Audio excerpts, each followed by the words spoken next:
자, 저는 오늘 이 본문의 말씀을 통해서 은혜를 좀 나누고자 하는데 한번 따라합니다. 감사하면 기적을 맛봅니다. 이란 제목으로 좀 은혜의 말씀을 나누고자 합니다. 요한복음을 보게 되면요, 예수님의 7가지 표적이 나타납니다. 그러니까 표적이라고 하면요, 이적이라고 우리가 이야기를 할 수 있는데, 그러니까 예수님께서 한마디로 7가지 기적을 베풀어 주셨다는 거예요. 그 기적을 통해서 예수 그리스도가 바로 창조주 여호와 하나님임을 백성들에게 나타내주고 있는 것이죠. 본문에 나와 있는 이 오병이어의 역사도요, 바로 4번째 표적입니다.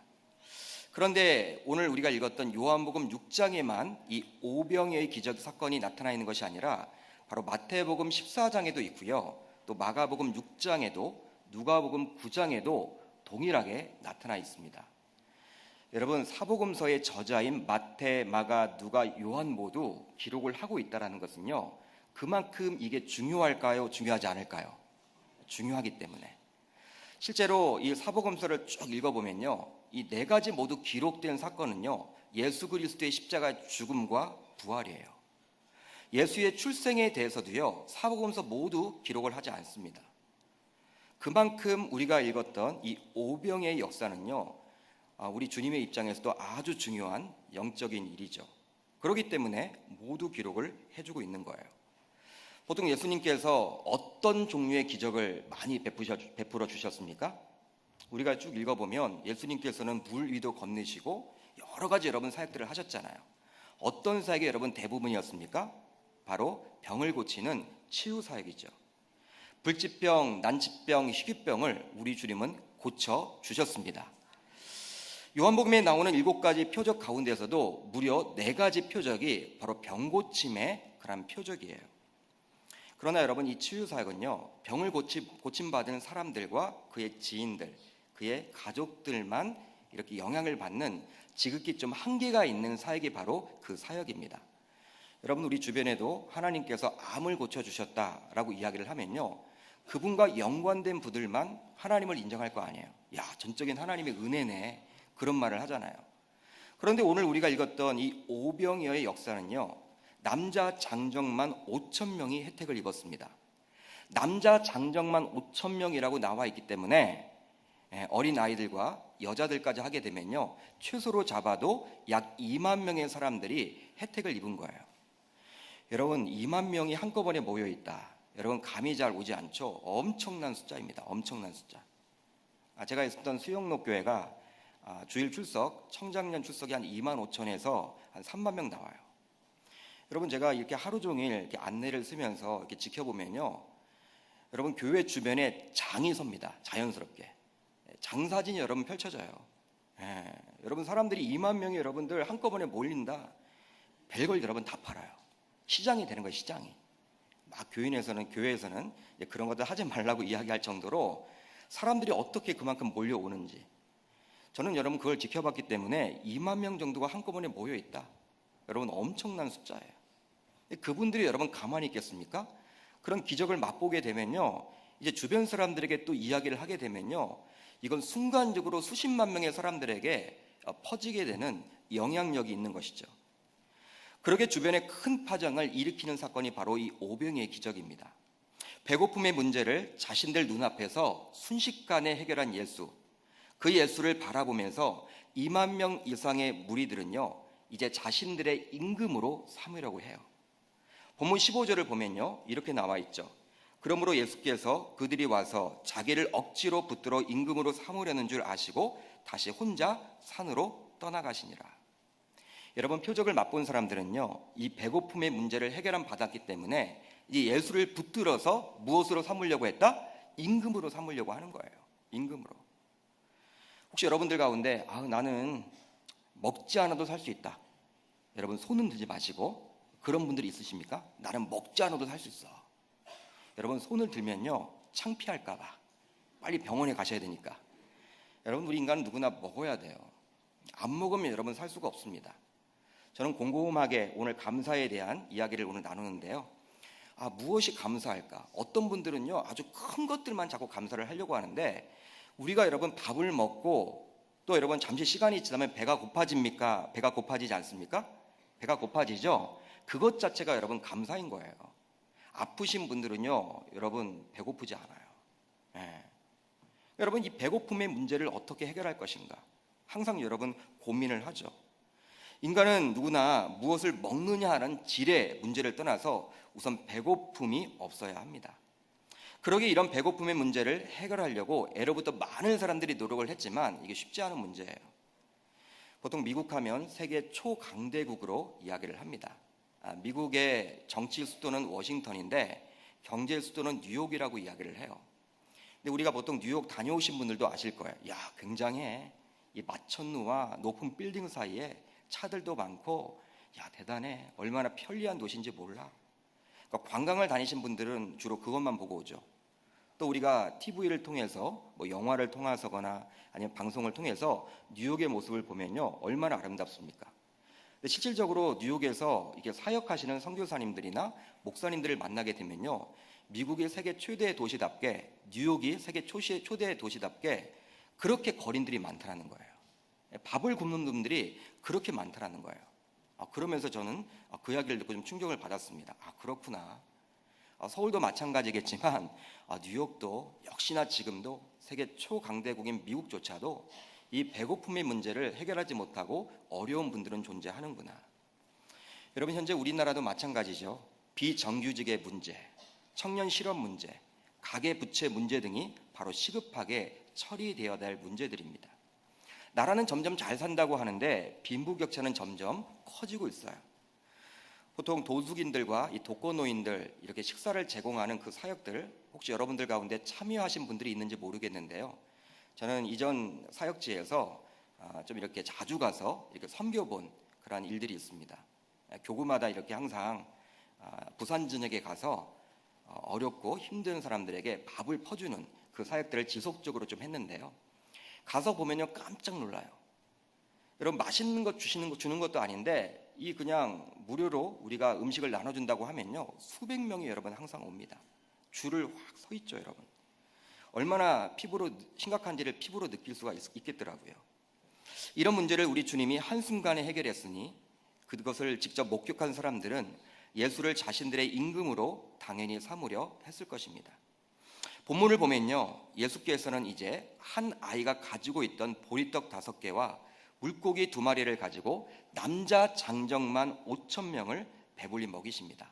그리고 그것으로 끝이 아니라 충분히 먹이시고 난 다음에 12바구니나 남기셨어요.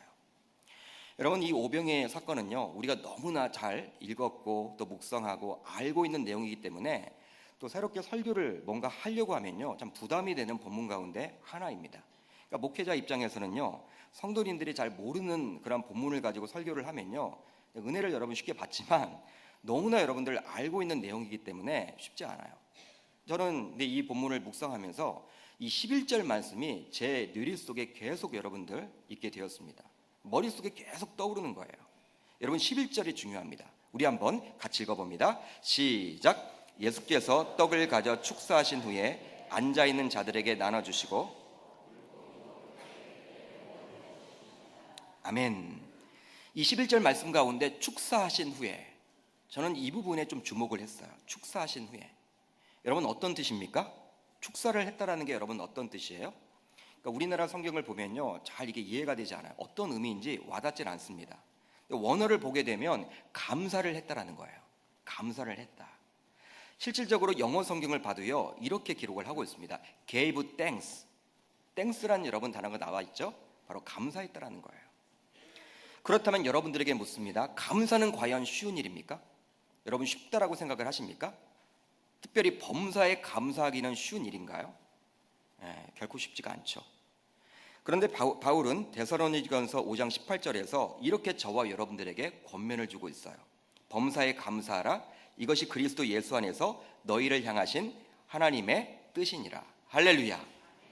범사에 감사라는 것은요, 명령형으로 하나님이 저와 여러분들에게 이야기를 해주고 있어요. 여러분, 명령형이라고 이야기를 하고 있으면요, 이 백성들의 입장에서는, 자녀들의 입장에서는 이대로 실천이 옮겨야 합니다. 그러나 범사에라는 단어가 주는 이 영적인 무게감 때문에 참 지키기가 쉽지 않죠. 왜 그렇습니까? 모든 상황 가운데 감사하는 것이기 때문에 쉽지가 않아요. 오늘 본문을 통해서 우리는 이 감사에 대해서 한번 살펴보려고 합니다. 그렇다면 감사에 대해서 오늘 본문은 무엇을 말씀하고 있을까요? 한번 살펴보기를 원해요. 먼저 주변 환경이 아니라 오직 주님께 집중해야 감사할 수 있습니다. 오늘 본문 11절을 한번 우리가 같이 읽어보겠습니다. 시작. 예수께서 떡을 가져 축사하신 후에 앉아있는 자들에게 나눠주시고 물고기도 그렇게 그들의 원대로 주시니라. 이 구절과 병행 구절을 보게 되면요, 마태복음 14장 19절에 이렇게 나와 있습니다. 떡 5개와 물고기 2마리를 가지사 하늘을 우러러 축사하시고, 또 마가복음 6장 41절을 보게 되면요, 이렇게 나와 있어요. 예수께서 떡 5개와 물고기 2마리를 가지사 하늘을 우러러 축사하시고 떡을 떼어 제자들에게 주어 사람들에게 나누어 주게 하시고 또 물고기 2마리도 모든 사람에게 나누시며. 그리고 누가복음 보게 되면요, 누가복음 9장 16절을 보면 이렇게 나와 있어요. 예수께서 떡 5개와 물고기 2마리를 가지사 하늘을 우러러 축사하시고 떼어 제자들에게 주어 무리에게 나누어 주게 하시니. 여러분, 오늘 보면 요한복음만을 보게 되면요, 예수님께서 마치 떡만을 축사한 것처럼 느껴집니다. 떡만을 축사한 것처럼.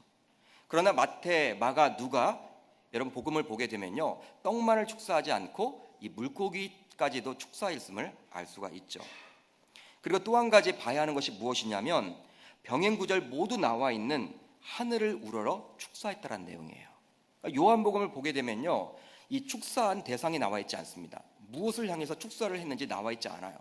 근데 마태, 마가, 누가는 여러분 하늘을 우러러 축사를 했다라고 나와 있죠. 여러분, 하늘을 우러러 축사를 했다라는 것은 무엇입니까? 바로 하나님께 감사했다라는 표현이에요. 하나님께 감사를 했다. 예수님은 보리떡 5개와 물고기 2마리를 가지고 하나님께 감사를 했습니다. 여러분, 이성적인 사고를 가지고 보면요, 남자 장정만 5,000명이 모여있는 그런 현실이에요. 상황이에요. 어린아이들까지, 이 여자들까지 하게 되면 2만 명이 모여있는 현실입니다. 여러분, 그들도 모두 다 배고파하고 있어요. 이런 상황 환경만을 바라보면요, 예수님은 결코 감사할 수가 없겠죠. 감사할 수가 없습니다. 아이 도시락밖에 되지 아니하는 물고기 여러분 2마리와 보리떡 5개를 가지고 어떻게 감사를 할 수가 있겠느냐는 거예요. 그러나 예수님은 오직 창조주 여호와 하나님께 집중합니다. 환경이 아니라 그분만을 지금 바라보고 있는 거예요. 그러니 감사할 수가 있게 되는 것이죠.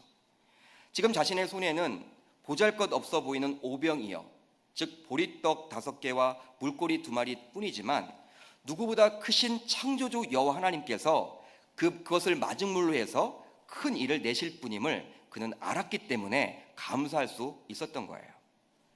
반면에 예수의 제자였던 빌립은요, 바로 모인 무리의 남자 장전 5,000명에 집중을 하고 있어요. 예수님은 하나님에게 집중하고 있는 반면에 지금 이 빌립은요, 누구에게 집중하고 있습니까? 지금 5,000명에게 집중을 하고 있습니다. 그러게 본문 7절을 보면요, 다음과 같이 이야기를 하죠. 빌립이 대답하되 각 사람으로 조금씩 받게 할지라도 200데나리온의 떡이 부족하리이다. 여러분, 무엇입니까? 남자 장정만 지금 5,000명이 모여 있는데 그들에게 조금의 떡이라도 떼어주면 얼마가 부족하다라는 거예요? 200데나리온의 떡이 부족하다. 200데나리온이 부족하다라는 거예요. 보통 성인 남자가 하루 일하면요, 그 삭스로 이렇게 한 달란트를 받게 된다고 합니다. 한 데나리온을 받게 된다고 그래요. 그러니까 200데나리온이면요, 남자 장정이 200일 동안 일한 큰 금액입니다. 우리가 보통 하루에 10만 원 정도 번다라고 이야기를 하면요, 무려 2천만 원 정도 되는 큰 금액이죠. 큰 금액이에요. 그러니 200데나리온은 장년이 200일 동안 열심히 일해야 할 수 있는 큰 돈이기 때문에 여러분, 자신들에게 지금 그게 없다라는 것을 이야기해주고 있는 거예요. 사랑하는 성도 여러분, 범사에 감사하는 것은요, 주어진 환경에만 집중하면 할 수가 없습니다. 그러니까 우리가 환경에 집중하면요, 감사를 할 수가 없는 거예요. 바울은 빌립보서 4장 11절로 12절 말씀을 통해서 이렇게 이야기를 해주고 있죠. 내가 궁핍함으로 말하는 것이 아니니라. 어떠한 형편에든지 나는 자족하기를 배웠노니 나는 비천에 처할 줄도 알고 풍부에 처할 줄도 알아 모든 일, 곧 배부름과 배고픔과 풍부와 궁핍에도 처할 줄 아는 일체의 비결을 배웠노라. 할렐루야. 바울은 지금 자족하는 것을 배웠다고 이야기를 해요. 어떠한 형편에서든지 자신은 자족하기를 배웠다고 이야기를 하는데, 바울 자신이 처한 환경을 보면요, 이 자족 이야기를 꺼내기가 참 어렵습니다. 현실은 쉽지가 않아요, 여러분. 우리가 보통 사도행전을 보게 되면요, 이 사도 바울의 1차 전도여행, 2차 전도여행, 3차 전도여행이 나와 있죠. 그런데 이 사도행전은 역사서이기 때문에 바울의 그 사역에 집중을 하지 바울의 마음의 그 심리 상태에는 집중하고 있지 않아요. 나중에 이제 바울이 회고를 합니다. 자신이 어떠한 마음을 가졌는지, 전도하면서 겪게 되었던 그 마음이 무엇인지에 대해서 이야기를 해주고 있는데, 바로 고린도후서 11장 23절로 27절이에요. 좀 깁니다. 제가 읽어드릴게요. 한번 여러분들이 잘 들어보시면 좋을 것 같아요. 그들이 그리스도의 일꾼이냐? 정신없는 말을 하거니와 나는 더욱 그러하도다. 내가 수고를 넘치도록 하고 옥에 갇히기도 더 많이 하고 매도 수없이 맞고 여러 번 죽을 뻔하였으니 유대인들에게 40에서 하나 감한매를 5번 맞았으며 3번 태장으로 맞고 1번 돌로 맞고 3번 파손하고 일주일을 깊은 바다에서 지냈으며 여러 번 여행하면서 강의 위험과 강도의 위험과 동족의 위험과 이방인의 위험과 신의 위험과 광야의 위험과 바다의 위험과 거짓 형제의 위협을 당하고 또 수고하며 애쓰고 여러 번 자지 못하고 줄이며 목마르고 여러 번 굶고 죽고 헐벗었노라. 바울이 여러분 이렇게 이야기를 해요. 무엇 때문에 이렇게 되었다라는 거예요? 복음 전하다라가, 예수 그리스도 전하다라가 이렇게 자기는 고난을 받았다, 그런 이야기를 합니다. 각종 어려움을 당한 것이죠. 여러분 몇 번 죽을 뻔한 거예요. 몇 번. 복음 전하는 게 여러분 쉽지가 않죠. 복음 전하는 건 쉽지가 않아요. 이런 환경을 보면 어떻게 자족하기를 배웠다라고 할 수 있겠습니까? 자족 이야기 자자도 꺼내지 못할 것 같아요. 바울은 그러나 환경을 바라본 것이 아니에요. 환경을 바라본 것이 아니라 그런 환경조차도 순식간에 아무것도 아닌 것으로 바꿀 수 있는 창조주 여호와 하나님만을 바라봤기 때문에 자족했다라고 이야기를 하고 있는 거예요. 할렐루야. 그러기에 스스럼 없이 어떤 환경 속에서도 자족한다라고 이렇게 자부하면서 이야기를 해주고 있는 것이죠.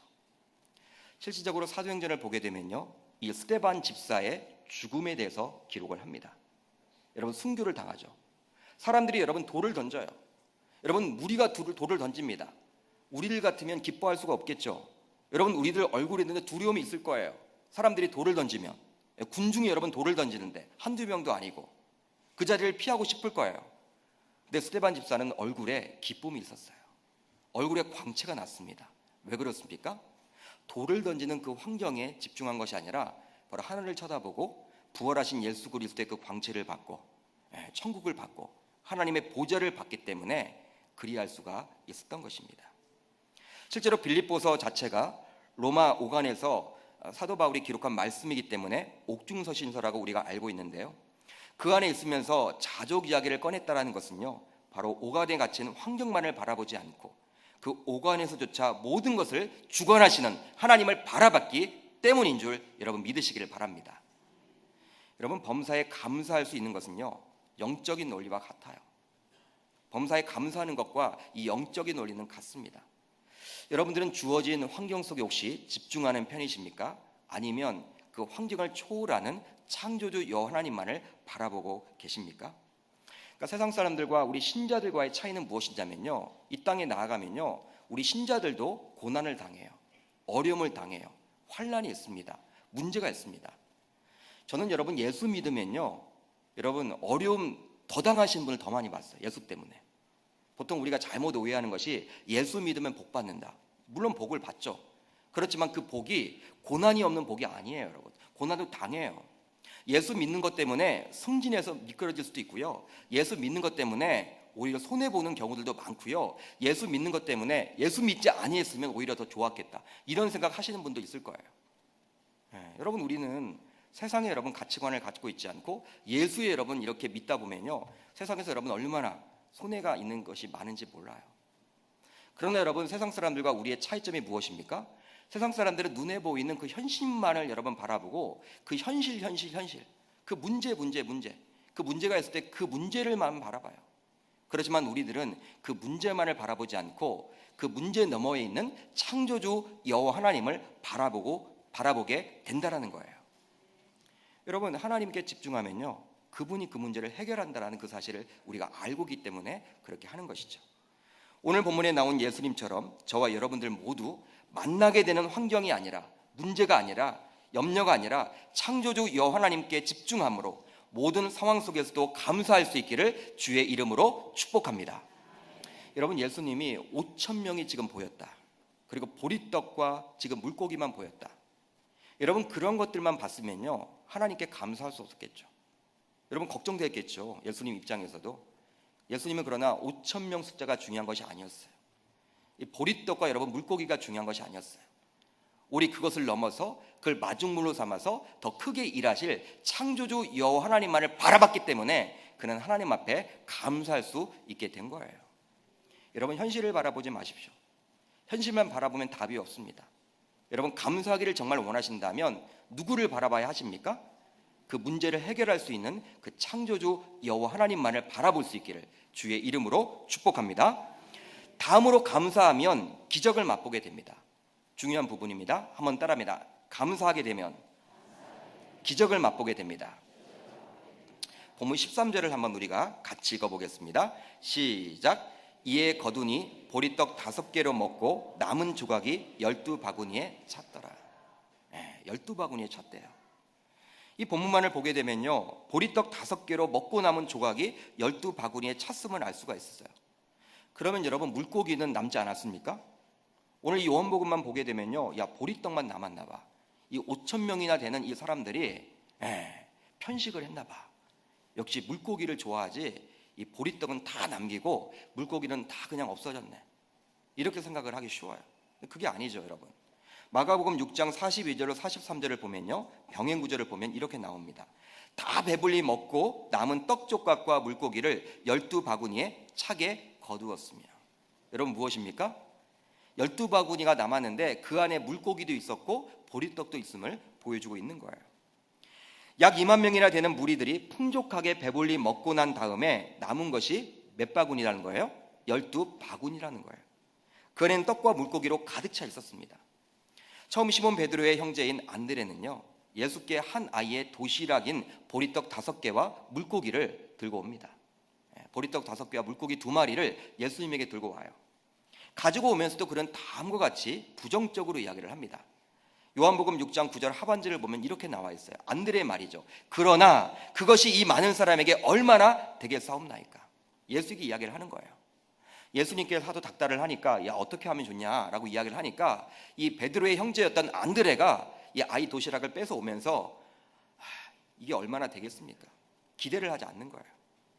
불가능하다는 것이죠. 너무나 적은 양이기 때문에. 보통 우리들도 오늘 본문에 나와 있는 이 안드레와 같은 모습을 자주 보이곤 합니다. 즉, 주님께 문제를 가지고 나옵니다. 문제를 가지고 나오고 기도도 해요. 그렇지만 기대를 하지 않는 것이죠. 기대를 하지 않아요. 여러분, 기대를 하지 않는다는 것은요, 주님을 제대로 알지 못하기 때문에 기대를 하지 않는 거예요. 그리고 주님을 믿지 않기 때문에, 죄송합니다만, 기대를 하지 않는 거예요. 아마도 안드레는 주의 제자였음에도 불구하고 주님을 정확하게 알지 못했던 것 같습니다. 그렇기 때문에 기대를 하지 않은 것이죠. 여러분, 주님이 옆에 계시는데 여러분 문제가 되겠습니까? 여러분 한번 생각해 보세요. 곰곰이. 지금 예수 그리스도가 옆에 계십니다. 우리 주님이 옆에 계세요.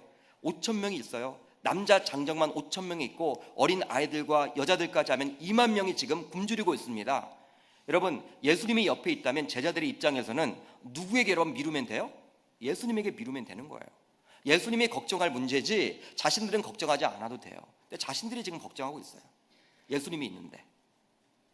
어떤 문제보다 크신 예수 그리스도가 옆에 계신데도 불구하고 제자들은 지금 고민하고 있는 것이죠. 사랑하는 성도 여러분, 어떠한 문제이든 간에 주님은 그 문제를 쉽게 해결할 수 있는 크신 분인 줄 여러분 믿으시길 바랍니다. 이런 확신을 가지고 있어야지만 문제를 가지고 나오면서도 기대를 할 수가 있는 것이죠. 기도하면서도 우리는 주님이 선하게 그 문제를 해결해 주실 것이라는 기대를 해야 하는 거예요. 여러분, 기도하면서 기대하지 않으면요, 여러분 응답받지 못하는 거예요. 제가 그래서 항상 이야기하죠. 기대하고 기도하면 기적이 일어납니다. 여러분, 우리 기도할 때 그냥 형식적으로 습관적으로 예수를 오래 믿게 되면요, 이 기도도 습관적으로 할 수도 있어요. 습관적으로. 성경을 보면요, 부르짖고 기도하라고 나와 있는데 이 부르짖는다라는 말에는 어떤 것이 있습니까? 간절함을 가지고 해라. 그리고 확신을 가지고 해라. 그런 뜻이 있는 거예요. 예. 이런 확신을 가지고 있어야지만 문제를 가지고 나오면서도 우리가 기대를 할 수 있기 때문에 정말 기도하면서 기대를 갖는 것이 얼마나 중요한지 몰라요. 그러나 주의 제자였음에도 불구하고 안드레의 모습을 보면서 참 안타깝죠, 여러분. 안드레는 주의 제자였음에도 불구하고 기대를 하지 않아. 여러분, 보리떡 5개와 물고기 2마리를 가지고 나오면서도 기대를 하지 않는다라는 거예요. 예수가 여러분 어떤 사람인지 여러분 잘 알지 못하는 것이죠. 오병이어를 주님 앞에 가지고 나오면서도 기대를 하지 않고 걱정하고 있는 안드레의 모습을 통해서 정말 저희들의 현실을 바라보게 됩니다. 나 자신도 그렇게 살지 않았나? 우리 성도님들도 그렇게 살고 있지는 않았나? 그런 고민을 해보게 되는 것이죠. 한 아내의 도시락과 같은 양이기에 남자 장정만 5,000명을 먹이기에는 턱없이 부족합니다. 그러기에 오병이어만 바라보면요, 걱정이 되는 게 현실이에요. 그러나 우리 주님의 손에 오병이어가 넘어가게 되었고 우리 주님이 하나님께 감사를 하게 되자 결국 어떤 일이 벌어지게 됩니까? 기적과도 같이 그들이 배불리 먹고도 남았습니다. 할렐루야. 12광주리가 남았다라는 거예요. 그렇습니다. 감사하면 기적을 맛보게 되는 거예요. 누가복음 17장을 보게 되면요, 10명의 나병 환자가 나와요. 여러분, 당시 나병은요, 유대 사회 속에서는요, 이 하나님이 주신 질병이기 때문에 못 고칠 병이었습니다. 나병에 걸리게 되면 의사를 찾아가지 못하고 누구를 찾아가야 했습니까? 구약의 율법을 보게 되면 제사장. 왜? 하나님이 주신 질병이기 때문에. 여러분, 이 나병이라는 이 질병이 주는 고통보다 더 무서운 것이 무엇이냐면요, 격리된다라는 거예요. 여러분, 가족들과 격리가 되고요, 꼭 공동체와 격리가 돼요. 직장에서도 여러분 나와야 돼요. 그것 때문에 여러분 두려움이 더 있는 거예요. 그게 더 큰 고통인 거예요. 그런데 지금 이 10명의 나병 환자가 한 마음이 되어서 예수께 찾아와서 자신들을 불쌍히 여겨달라고 요청을 합니다. 그러니까 자신들을 불쌍히 여겨달라고 이야기하는 것은 고쳐달라는 것이죠. 아마 그들은 이런 생각을 가졌을지 모르겠어요. 예수님께서 안수를 해주셔서 자신들을 깨끗하게 고침받으면 좋겠다, 이런 마음을 가지고 왔을 거예요. 그런데 예수님은 반응이 어떻습니까? 안수를 해주기는커녕 제사장에게 가서 너희 몸을 보이라고 이야기를 해요. 그냥 보이라고만 이야기합니다. 근데 그들은 순종적인 사람이었어요. 마음이 하나가 되어서 누구를 찾아가요? 제사장을 찾아가게 돼요. 근데 찾아가다가 여러분, 놀랍게도 10명의 나병 환자가 깨끗하게 낫게 된 거예요. 할렐루야. 깨끗하게 낫게 되었습니다. 더 놀라운 것은요, 그 여러분 나병에서 깨끗하게 고침받았던 그것보다 더 놀라운 사건은 무엇이냐면 10명의 고침을 받았는데 딱 한 사람만 돌아와서 예수님께 감사의 표시를 했다라는 거예요. 예수님은 이렇게 묻죠. 나머지 9은 어디 있느냐? 여러분, 이걸 통해서 우리는 무엇을 알 수가 있습니까? 감사는 결코 쉽지 않다라는 거예요. 우리가 어떤 문제가 있을 때 내가 이 문제만 해결하면 우리 주님께 감사하겠다, 이런 이야기를 하지만 우리 주님은 여러분 이게 쉽지 않음을 알고 계셨던 거예요. 나머지 9은 어디 있느냐? 여러분, 이 말은 무엇이에요? 나머지 9이 안타깝다라는 것이죠. 똑같이 고침 받았는데 왜 한 사람 너만 와서 이렇게 감사를 이야기하니? 나머지 9은 어디 있어? 이렇게 여러분들 안타까운 마음을 토로해주고 있는 거예요. 우리 주님께서는 감사 그 자체를 믿음의 행위로 보아서 이제 이러한 기적을 한 번 더 베풀어 주십니다. 바로 무엇이냐면 이 감사를 표했던 그에게 이렇게 이야기를 해요. 내 믿음이 너를 구원하였느니라. 할렐루야. 그러니까 이 감사를 표했던 나병 환자는요, 자신의 6만 고침받은 것이 아니라 0까지도 구원받게 된 것입니다. 여러분, 이게 기적 아니고 무엇이겠습니까? 이건 기적이죠, 여러분. 기적을 맛보게 된 거예요. 여러분, 범사에 감사하라는 주님의 말씀에 순종하는 것은 결코 쉽지 않습니다. 그러나 말씀에 순종하기만 한다면 기적을 맛보게 될 것입니다.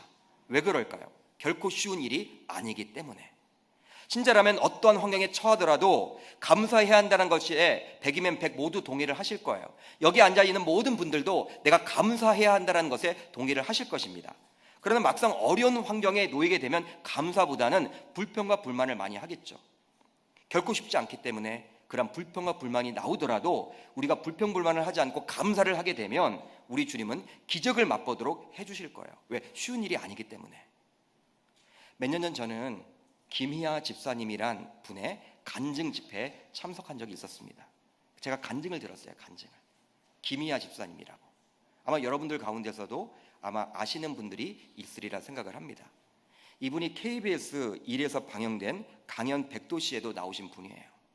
강연 백도시에도 유명 강사들이 나와서 이렇게 자신의 삶을 나눠줄 때 이렇게 강연 백도시에서도 많은 분들이 도전을 받고 은혜를 받았습니다. 여러분, 근데 김 집사님은요, 처음 태어날 때부터 안면 장애를 가지고 태어났습니다. 안면 장애. 딱 보니까요, 이렇게 얼굴에 붉은 반점이 이 반 이상이 여러분 있는 거예요. 딱 보면 여러분, 이렇게 정상적인 활동을 할 수가 없어요. 정상적인 활동을 할 수가 없겠더라고요. 여러분들이 보실 때 뭐 외모에 자신 없는 분들은요, 인터넷 사이트에 들어가셔서 김희아 집사님 한번 찾아보세요. 얼마나 여러분들 여잔데 얼마나 힘들겠습니까? 나면서부터. 그리고 고아예요, 고아. 부모가 누구인지를 몰라요. 부모가 버렸대요. 보통 사람들 같으면요, 그러한 여러분 장애를 가지고 있고 이 고아라면요, 이 쓴뿌리가 있을 거 아닙니까? 쓴뿌리가 있고 사회에 대한 원망과 불평과 불만이 많을 텐데, 집사님 간증을 들었는데요, 이 감사 이야기를 하시는 거예요. 감사. 지금은 한 가정을 이렇게 일구어서 자녀들도 있고 남편도 있습니다. 그러면서 여러분 너무나 감사하다라는 거예요. 우리는 감사할 것 자체가 없는 것 같은데, 저는 여러분 그 간증을 들으면서 내 자신이 참 부끄럽더라고요. 그 집사님에 비해서는 제가 가진 게 더 많더라고요. 제가 이루어놓은 것들도 너무나 많고 제 현실 자체가 너무나 감사하더라고요. 근데 감사 없이 불평하며 살았던 저 자신이 참 부끄럽더라고요. 집사님 참 여러분 대단하다. 여러분, 집사님이 계속 간증을 하시면서 이 감사가 떠나지 않았는데 이런 말이 제게 와닿았어요. 제 삶의 힘은 감사입니다. 몇 번이나 이야기를 하더라고요. 그런 김희아 집사님은 많은 간증을 통해서 지금도 기적을 일으키고 계십니다. 어떤 기적을 일으키고 있냐면요, 여러분 불신자들에게 전도를 하기 여러분 쉬울까요, 어려울까요? 요즘 전도가 좀 안 되잖아요. 안 되는데 정상적인 사람이 말을 하면요 듣질 않잖아요. 근데 김 집사님이 여러분 가서 이야기를 하면요, 이 불신자들이 다 끄떡끄떡 하면서 고개를 숙여요. 항상 이런 이야기로 끝나거든요. 자신이 이렇게 감사할 수 있는 것은 바로 예수님 만났기 때문에, 예수 그리스도 통해서 구원을 받았기 때문에, 그 구원받은 게 너무나 크기 때문에 성형외과 의사들이 이제 자신이 유명인이 되니까 서로 이제 수술을 해주겠다고 하지만 자신은 수술을 거부한다라고. 이 현실 이 자체가 저는 감사라고. 그런 이야기를 할 때 막 불신자들도 눈물을 흘리는 거예요. 백도시 강연에 왔던 많은 사람들뿐만 아니라 그 방송을 봤던 많은 사람들도 감동을 느꼈다고 합니다. 여러분, 그것이 기적이 아니고서 무엇이겠습니까? 저와 여러분들 이제부터 의도적이라도 일부러라도 감사할 수 있기를 바랍니다. 범사에 감사하려고 몸부림을 한번 쳐보시길 바라요. 그럴 때 일상의 삶에서 우리는 기적을 체험하게 될 줄 믿습니다. 기적을 맛보게 될 줄 믿습니다. 이제 1층으로 내려가시면요, 쉼터 앞에 이렇게 감사나무를 이렇게 만들어 놓았습니다. 지난 영권회복 새벽 부흥회 때 나와서 많은 분들이 이제 참석하셨고 거기에 메모를 해서 감사를 적어 놓으셨어요. 어떤 분들이 저에게 묻더라고요. 스티커가 너무 작다고. 작으면 여러분 몇 장 쓰시면 됩니다. 아직까지 여러분들이 제가 지난 8개월 동안 감사한 내용들이 있는데 분명히 있을 거예요, 여러분. 여러분 분명히 있을 겁니다. 감사한 내용이 한 가지라도 없겠습니까? 그 내용들을 거기에 적어 놓기만 한다면 하나님이 하반기 때도 9월부터 12월까지도 감사를 더욱더 차고 넘치도록 해 주시리라 저는 믿습니다. 여러분, 우리가 받은 은혜는요, 그걸 여러분 표현을 해야 되거든요. 표현을 해야 됩니다. 감사는 표현을 해야 돼요. 그런 표현하는 영혼들에게 하나님은 더욱더 챙겨주시리라 저는 믿어요. 이제 말씀을 정리합니다. 신자로서 감사하는 삶을 살아야 하지만 결코 쉽지 않은 것이 감사라는 거예요. 오늘 본문은 감사에 대해서 다음과 같이 이야기를 하죠. 주변 환경이 아니라 오직 주님께 집중해야 감사할 수 있다. 감사하면 기적을 맛보게 된다. 이 두 가지를 영적 교훈으로 삼아서 매 순간 감사할 수 있는 저와 여러분 되시기를 주의 이름으로 축복합니다. 여러분, 신자에게 있어서 감사는요, 선택이 아니라 필수예요. 필수입니다. 그렇지만 우리가 범사에 감사하기는 쉽지 않아요. 여러분, 은혜 달라고 우리가 하나님 앞에 기도한다면 우리가 모든 환경 속에서도 그래도 감사할 수 있는 환경을 하나님이 열어주실 것이고, 그리 아니하실지라도 감사할 수 있는 저와 여러분이 된다면 정말 하나님이 가장 기뻐하시는 우리의 모습이 되지 않을까 저는 생각을 합니다. 여러분, 감사하면요 하나님이 가장 기뻐하시는 삶이에요. 감사가 넘치는 우리 교회와 여러분 되시기를 주의 이름으로 축복합니다.